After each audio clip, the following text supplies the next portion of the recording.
Hello, everyone. I'm Bill Van Gorder, the Chief Operating Officer and Chief Policy Officer here at CARP.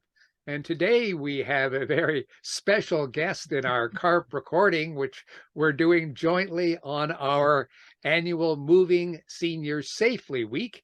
And I'm talking to Nancy Irvine, who is the president of the Canadian Movers Association. Welcome, Nancy, and thanks for being here today. Tell us a little bit about the Canadian Movers Association. Who are you and what do you do?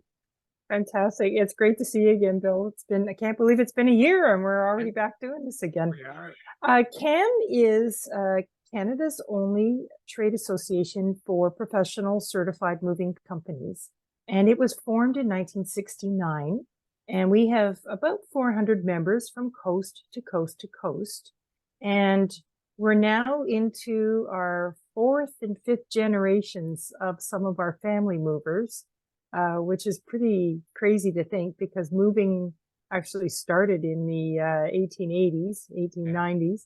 And we're happy to help people out and help them find a good mover so that they have a good experience.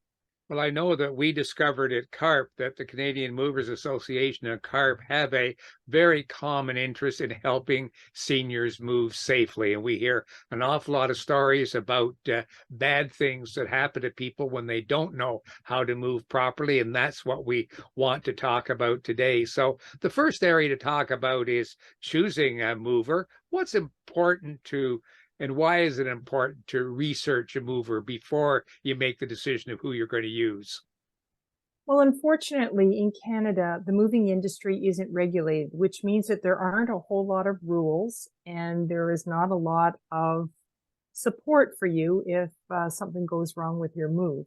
So moving scams have been around for decades, but there's been a meteoric rise, as you know, Bill, in moving scams since the pandemic started, because scammers are amongst everything else that they're doing, they're also taking advantage of consumers' fears around moving.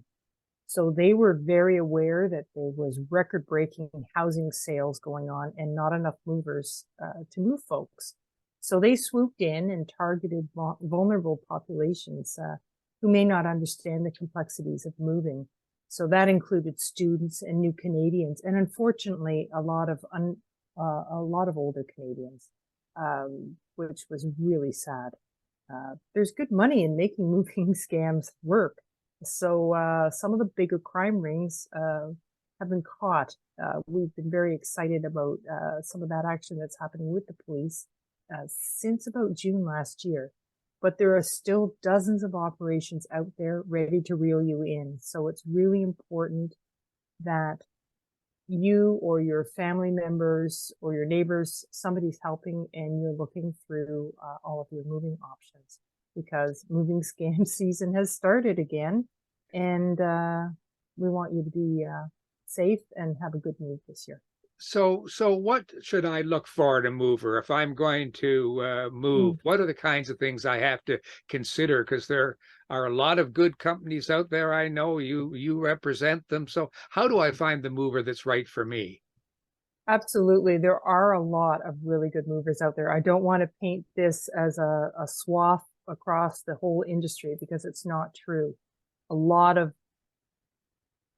passionate, dedicated people are working, and they're not all members of CAN. Some of them are all off on their own doing their own thing, and we support those just as much. So the number one thing that I think you need to look for is, do they have an office or a warehouse with a street address that you can go and access them at? And you know why? It's Why? because something goes wrong and they don't answer their phones. They're using burner phones, they're using weird phone numbers. As soon as the moves happen, they're out of there and you can't get a hold of them. And they've got your things, or they've broken a bunch of things and they've disappeared off the face of the earth. So you want to have an address where you can go and access them at. And all moving companies that are legitimate have great signage, welcoming staff, happy to have you come by and check out their offices and their warehouses. Well, that's really good advice about what to look for the positive end, but so what are the red flags? What do you have to watch out for? Ah, again, they need to have a physical address because, you know, if you actually Google their address, and if you don't know how to do that, you can contact us, or certainly CARP would certainly help you out, I'm sure. And you look up 123 Main Street in some little town, and you find out that it's the Shoppers Drug Mart, or it's a movie theater parking lot, or it's a house in suburbia. So you need to, and moving companies aren't working out of there, obviously, so you need to check that. Another thing that's really popular with scammers is that they're not providing the last names of the people that you're dealing with. So you're dealing with Anita or Chuck or Nancy, and you're not dealing with Nancy Irvine or Bill Van Gorder. So that's really important. You want to know their full names because sometimes they're using aliases.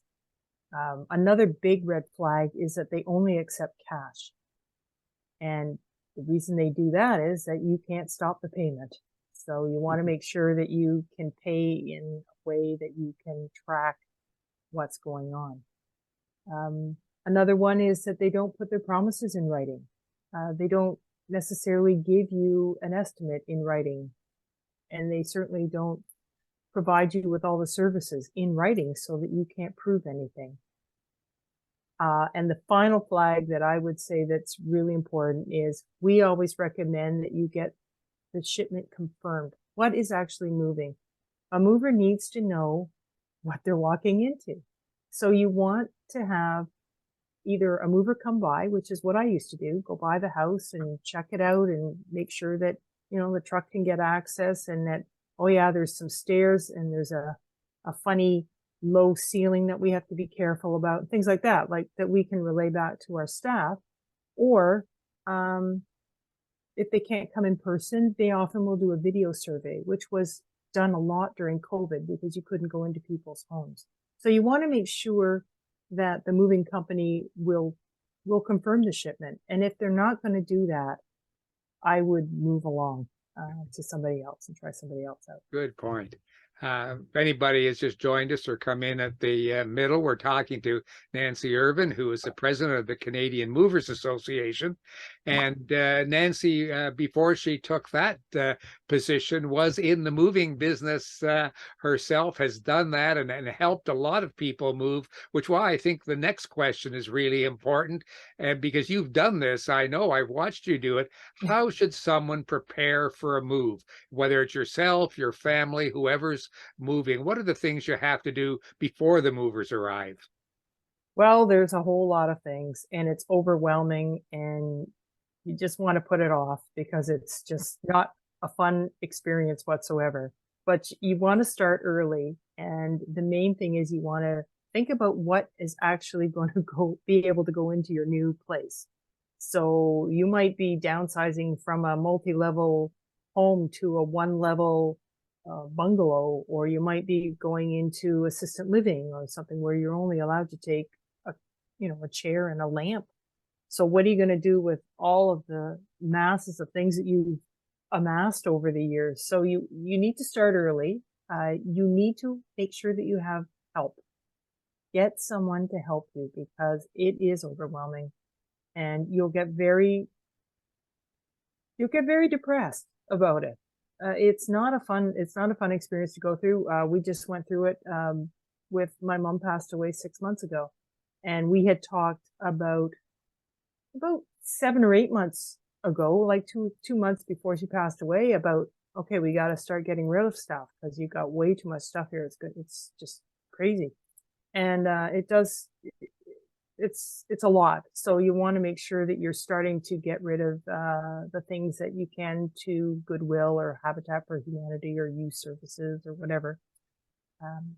If you haven't moved in a long time, of course, you probably don't remember. So CAM actually has a personalized moving checklist that we have set up on our website that you can put in the date that you're thinking about moving, and it will work back on when you should be doing certain tasks. So it'll tell you, like, for instance, when you should be getting an estimate, and when you should be booking a mover, which is 2 months out, by the way. When you should be making an inventory, for example, when you should start cleaning out your closets or getting your medical records transferred, all of those kinds of things. And it goes even down to when you should make arrangements to get your utilities disconnected and reconnected and your mail forwarded, things like that. Because again, there's so many things to think about. So it's just a little prompter checklist that will help out. I used it when I moved, and I'm in the business. It's just important. Sounds very valuable. Yeah. People are wondering, you mentioned it's on your website, and right above your head on your right-hand side, it says Whoop, that way. www.mover.net. And that's, if you go to that website, you'll find the checklist. And I know, yes, we've used it on the CARP website too, and it's an excellent checklist. And frankly, things on it that I wouldn't have thought of if I hadn't seen the list. They may be obvious to people who move often, but for those of us who don't move often, there are some things just forget about doing. And Nancy, you mentioned getting somebody to help you, maybe some advice. I suppose a good moving company would even be able to recommend people like that if you don't know someone yourself. Absolutely. And there are move coordinators out there. There are organizing operations, people that can come in and work with you. We certainly know quite a few professional organizers that can come in, and just because they're third party, they have no skin in the game, so they're not attached to your Royal Dalton figurines. Like, they'll be able to be really cut and dry with you about things that you need to make decisions about. So, and that's obviously something that a moving company can help you out with. I'm sure they'd have connections. And there's lots of information out on their websites and on YouTube videos and things on how to do a lot of things yourself as well. Good. So you mentioned of course, the checklist that's on your site, but you have other resources on the Canadian Association of Movers website too, don't you? Yes, we do. Some people say way too many, but what we do is when we have specific questions around certain things, like how do you deal with packing art, or what do you do with your antiques, or you're moving a pet or whatever. So we have like specialized moving tips like that. But we put together on our website a moving seniors safely button on the homepage. So it's down at the bottom, below where your checklist is, down at the bottom, and you click on that and it'll take you over to the section. And we have video presentations there that explain the whole moving process. If you haven't moved in 20 or 30 years and you need to be reminded, we have a young fella out of Kitchener who specifies on senior moves only.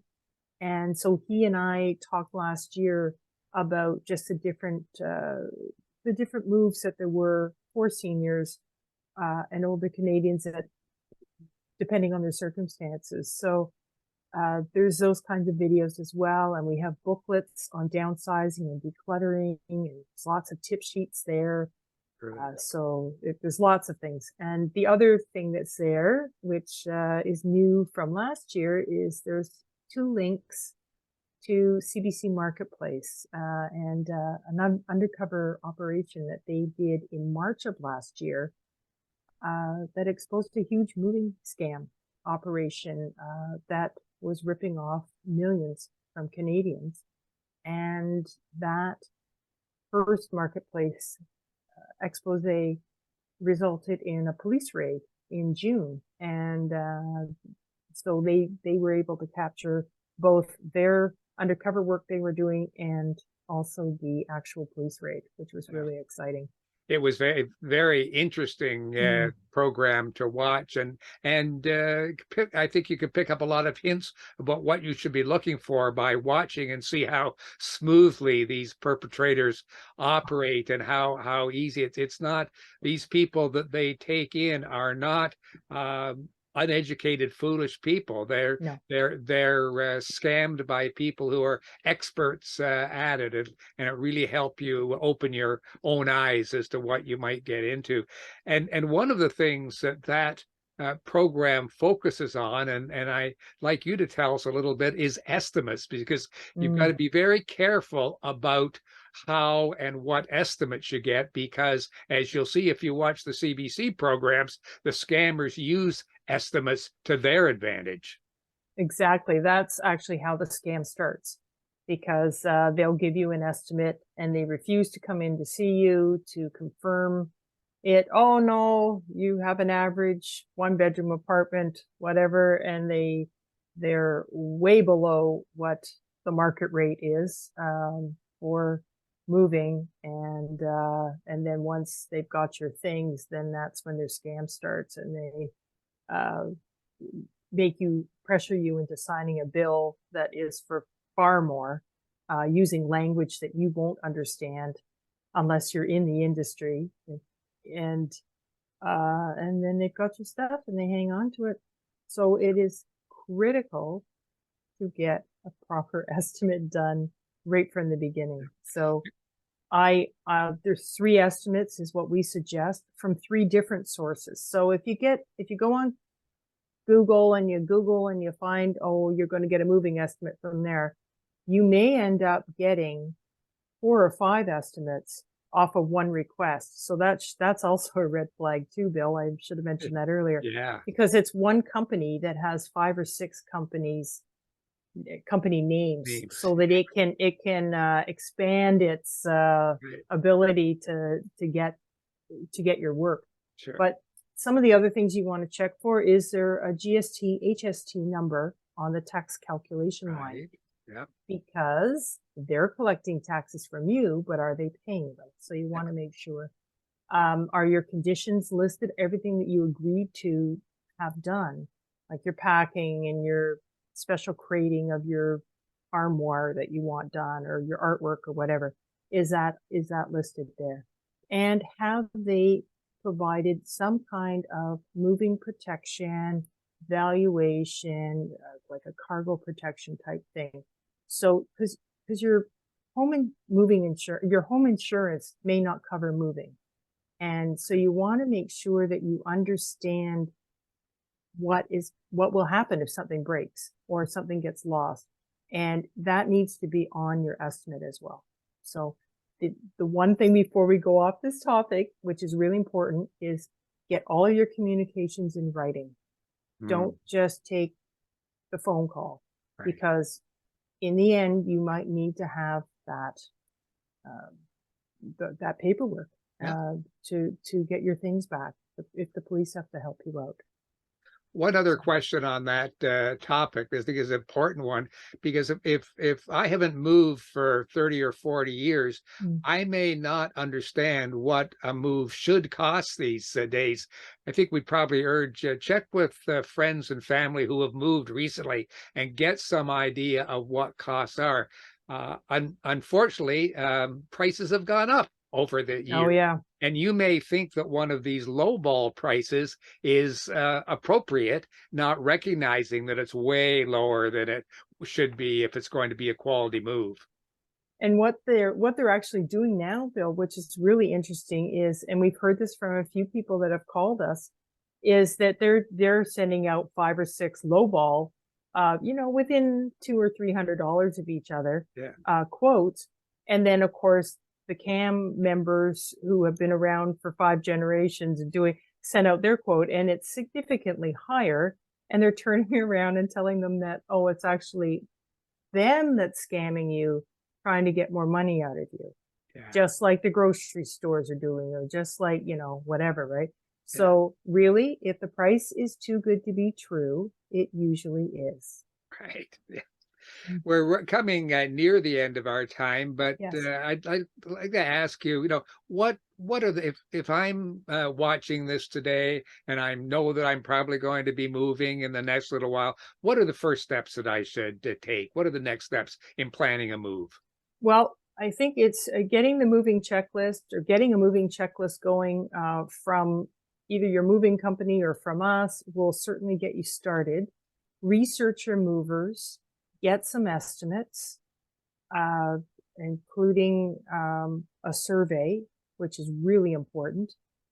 Review your estimates, double check them to make sure the reputation of that. If you've decided on ABC Mover, then just double check before you give them money, and book early. Don't get stuck with a substandard mover. So just book, try and book 2 months out if you can. And then you know that you're going to get who you want. Plan ahead. So that's right. Yeah. Any parting advice, anything that you want to really leave people with before we go today? Yep. Start early. Don't try and do it all yourself. Get help and know who your mover is. And if you can't do your own research, check with us, because that's what we're here for. We're here to help you. Even if it's not a CAM member, but you need to know who you're moving with. Wonderful advice. I really want to thank you, Nancy Irvine, my pleasure, President of the Canadian Association of Movers. And if you want more information, and if you're thinking of moving, I'm sure you will. If you look on the screen right now, you'll see the phone numbers there.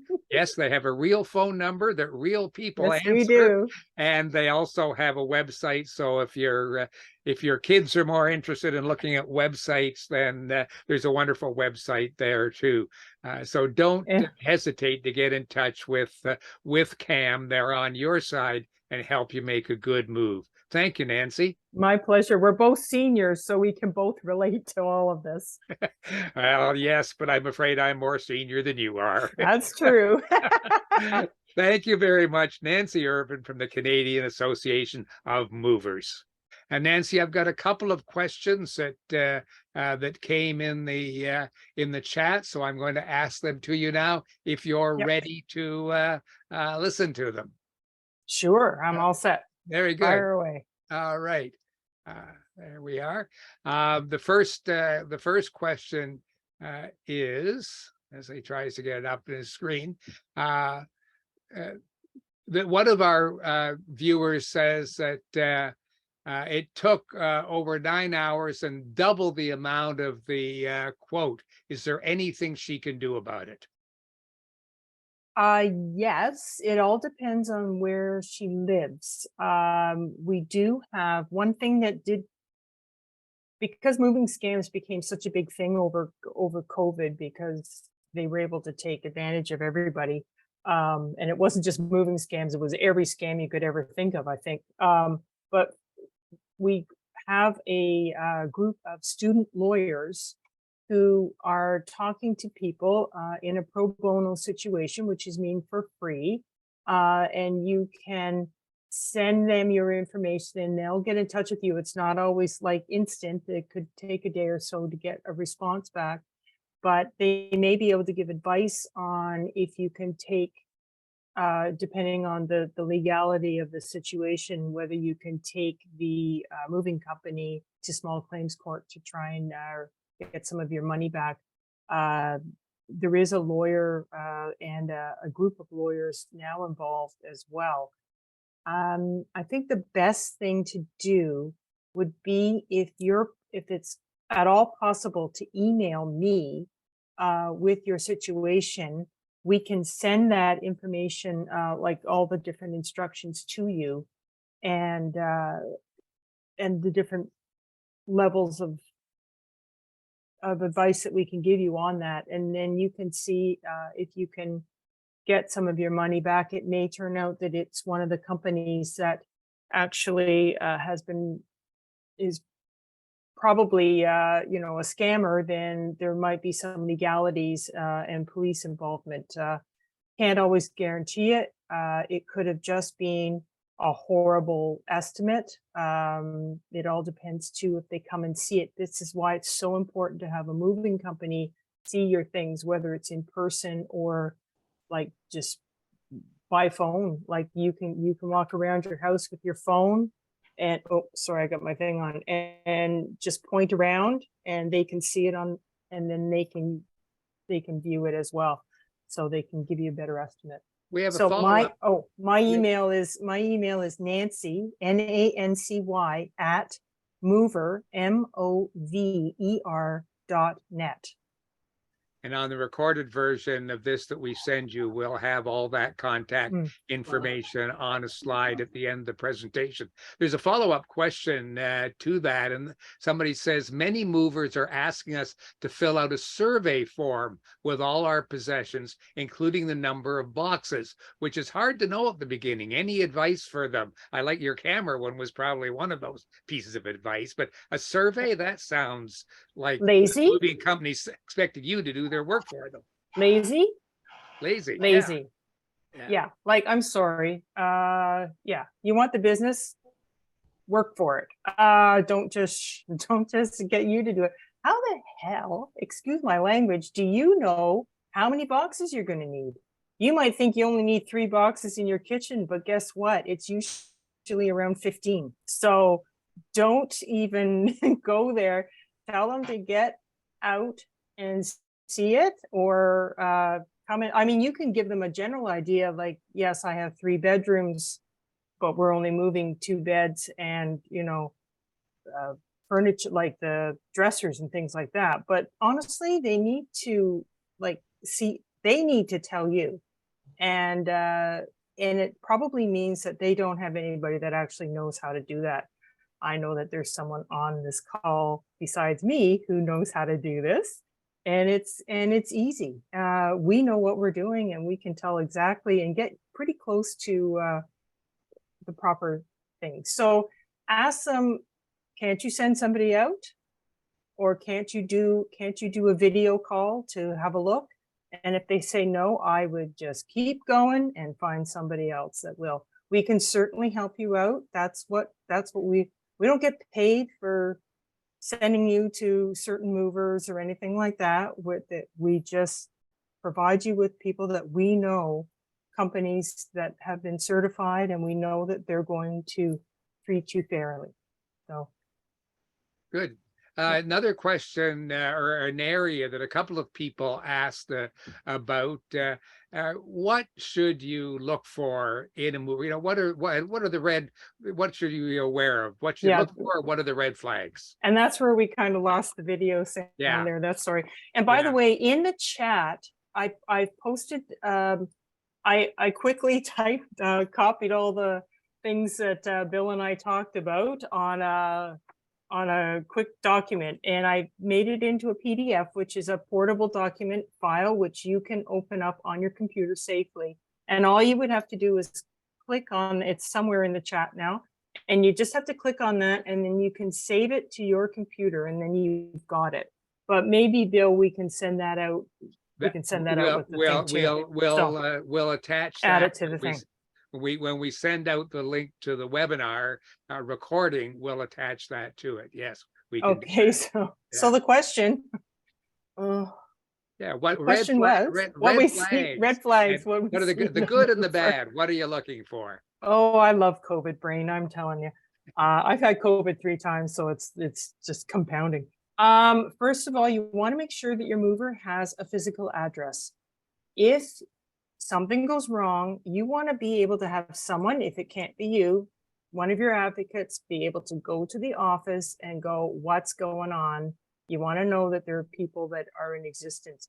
It's interesting when you start Googling some of these addresses for online quotes that you can get through Kijiji or Google, and you find out that it's a Shoppers Drug Mart, or it's an Empire Theater. Wow, I'm dating myself. Cineplex Theater parking lot or something like that. So, or it's a house.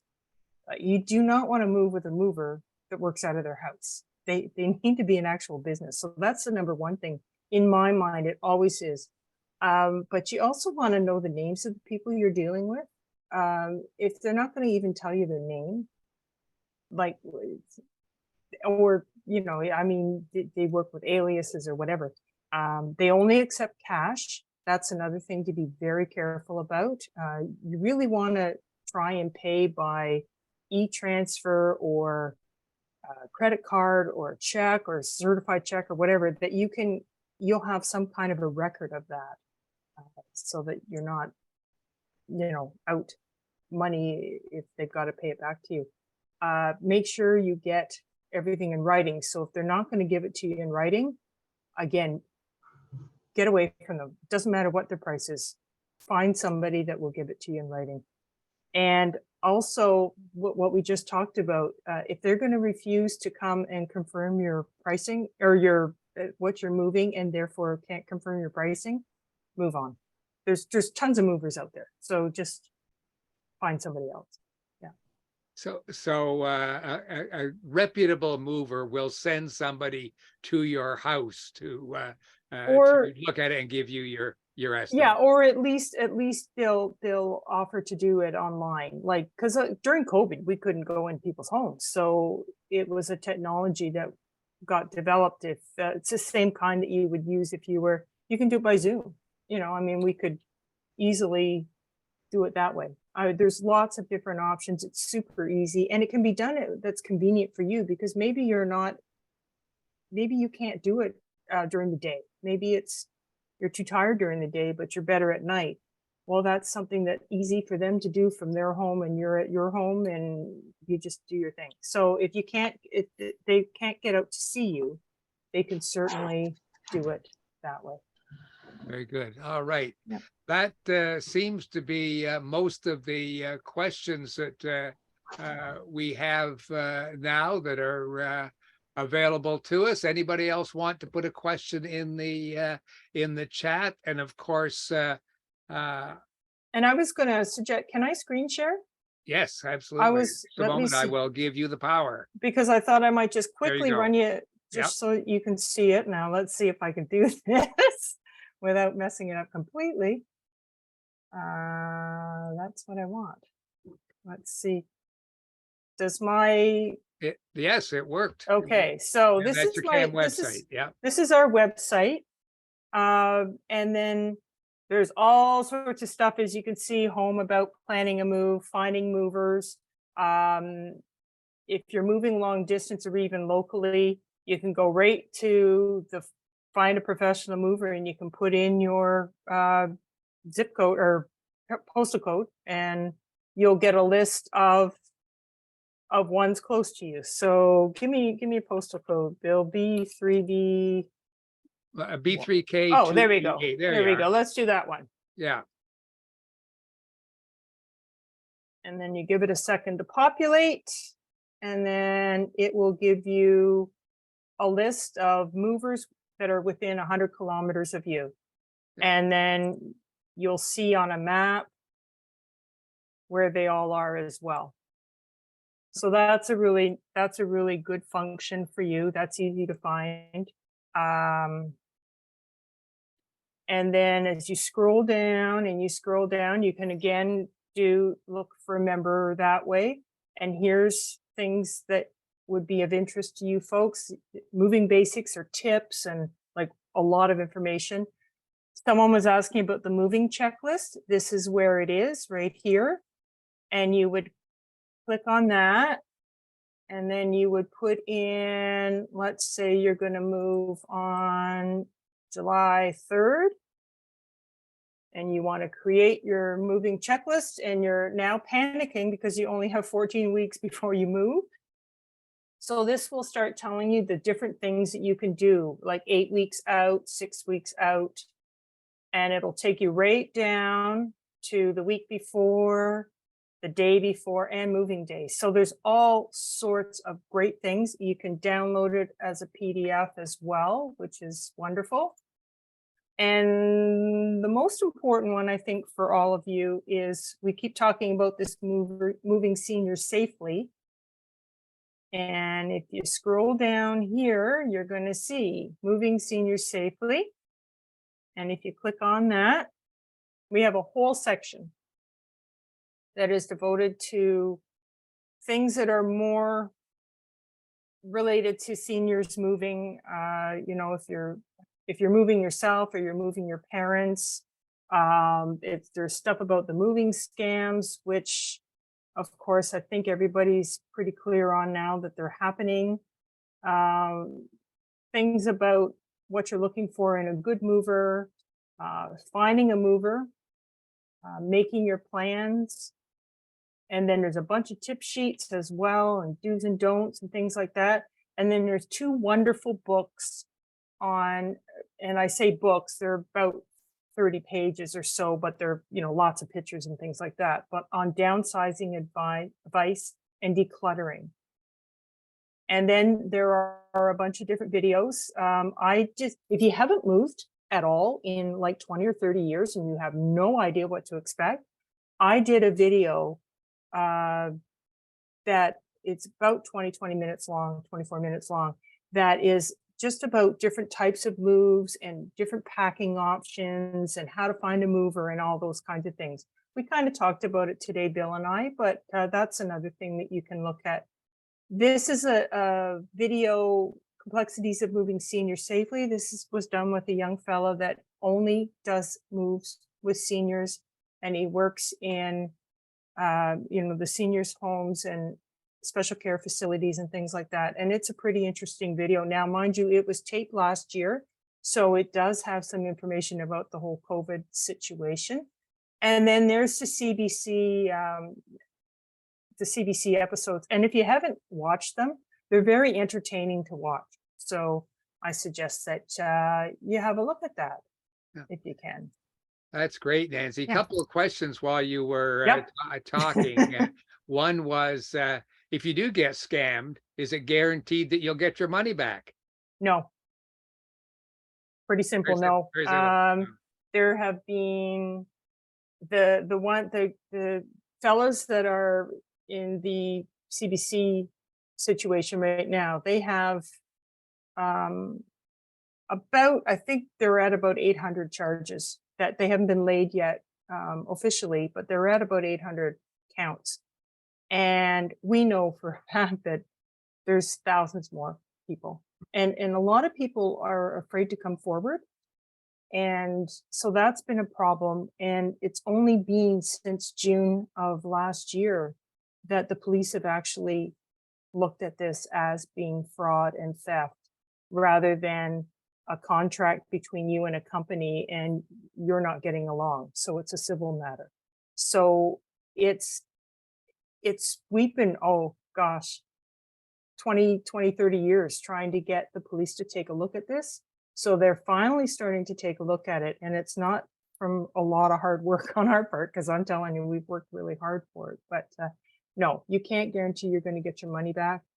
The lawyer and his group, I think, have been successful now. They've got 7 or 8 cases, and I think they've been successful with all of them, but they've been years coming up in court. So the best thing is to try and not get scammed in the first place. Yeah. Another question, Nancy, is what about U-Haul? U-Haul is great. U-Haul's an option. It's certainly a very popular one.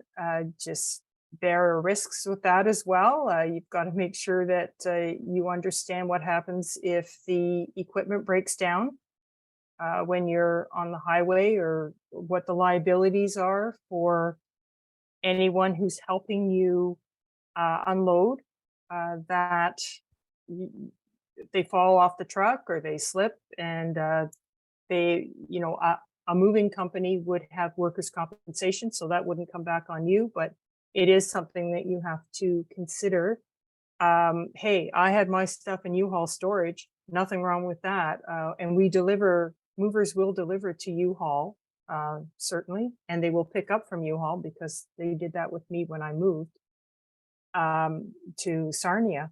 But it's, again, you just have to do your research, make sure that you've got equipment that's not going to break down on you, and what happens when that happens. Okay. Next question is, please, where do you get rid of stuff? Oh yeah, the big question. Well, we threw out 92 bags of garbage, and we had 75 bags of things and 3 van loads of things that we took to Habitat for Humanity, and Goodwill, and we found a couple of church groups that were able to take things. A lot of our things ended up, mom and dad's things ended up in the Ukraine. We were really happy to be able to make donations of things, not household goods, like kitchenware and anything like that, because that wouldn't work over there, the electric stuff. But we found some church groups that were working with youth that were trying to get established in their own homes. So we were able to give a lot of things to there. So there's lots of options out there. It's really sad when you go into Value Village and you see Royal Dalton sitting there and you can pay $1 for it, when you know that the teacups you have were probably $20 or $30 when someone bought them for you for a wedding gift. It's really sad. There are artist communities that actually like to get the Royal Daltons or the china that they use in art installations, like candles and flower pots and things like that. But that's community to community, and you'd have to really know who to find there. But you're not going to get value for your things, unfortunately, and it's so sad. Lots of good suggestions there. Another good question, I think, is what's the difference between a moving quote, a moving proposal, and a moving estimate? They're all basically the same thing, just different words that are used. It's the detail of the piece of paper that you're getting, whether it's a quote, an estimate, or a proposal. It's the detail that's in that's what you got to look at. So it can be named whatever. I think I've never used proposal, but I've either said a quote or an estimate, and they're quite interchangeable in my mind. Again, there's lots of things you want to look for, addresses, the name of the people. The big thing is a tax number. When on the estimate, are they estimating the tax out for you? Are they listing all of the things that you want to have done? Like if you're asking to have packing done, or you want to have your antique bookshelf that's got rounded glass, you want that to be crated or whatever. You want to make sure all of that is all listed on your estimate. So they're basically the same thing. That is not the legal document, although you need to keep that. The legal document is the actual moving document on the day of your move, and the things better match up. Yeah, probably related to that, if question's the same person, what's a shuttle service charge at destination when the truck can unload right into the building? Okay, so this is where it gets kind of complicated, and I see my pal there smiling away because I get to answer this and he doesn't have to, Neil. Okay, so you may think that a truck can get in there. There are, I remember when they backed into a cul-de-sac where I lived in Nova Scotia in Halifax, and when they were driving out, they knocked all the wires down on the street because they were low-hanging wires, and it caused colossal power failure. The cable went out, everything. It was just a nightmare, and my neighbors hated me. And so that's one of the problems. You have to believe that the moving company is going to be honest about the situation and not just use it as a money grab. If you have seen 53-foot trailers down there, then you can mention it to them. But the best way for them to know if that's going to work or not is they need to come out and see your property and understand it.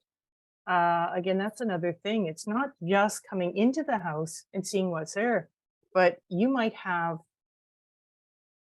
a 100-foot driveway that's hilly and very dangerous, and the guys don't know anything about it because the salesperson or the moving coordinator never went out to see it. So that's part of why sometimes you need a shuttle, is because you need the smaller vehicle that can access. And yes, it is. It's an added expense, that's for sure. The other reason why sometimes a shuttle will happen is that the driver is on a fixed delivery schedule. And if your move is like the fourth in line and he's got 3 more he has to do, it is possible that you might end up having to have your thing shuttled so that that driver can keep going. That's not your fault, and I would contest that with the moving company. But that's another possible reason why that happens. But usually, it has to do with the fact that it is not safe for the 53-foot trailer to access your property. Okay, good. Yeah. All right. Well, we're coming to the end of our time. We've answered the questions that are there.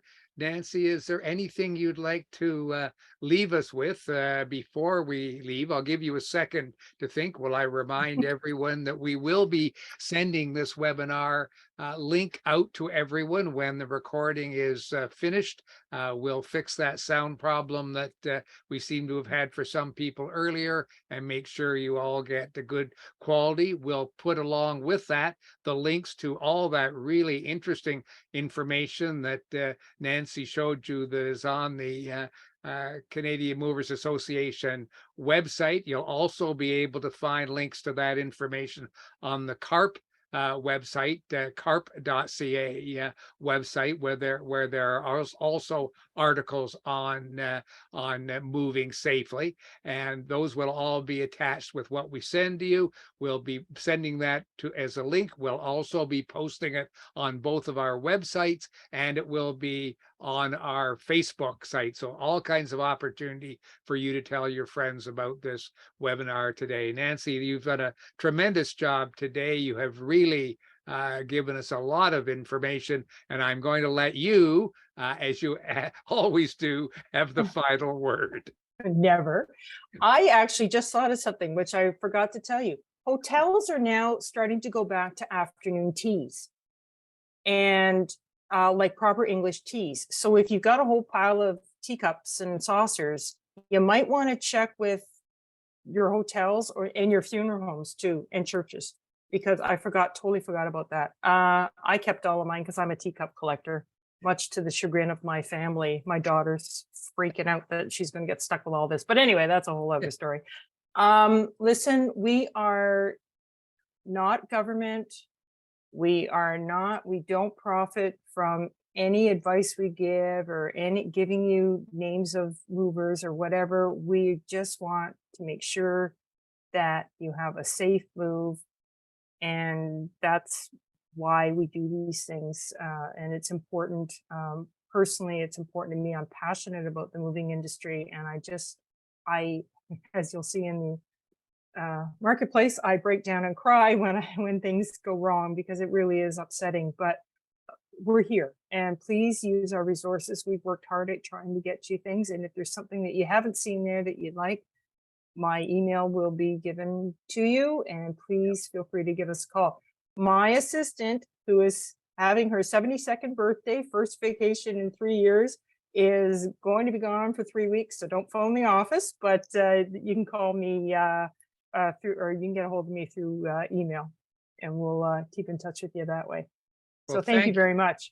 Thank you very much, Nancy Irvine, President and CEO of the Canadian Association of Movers. Thank you all for watching this CARP webinar. We look forward to see you on the next occasion.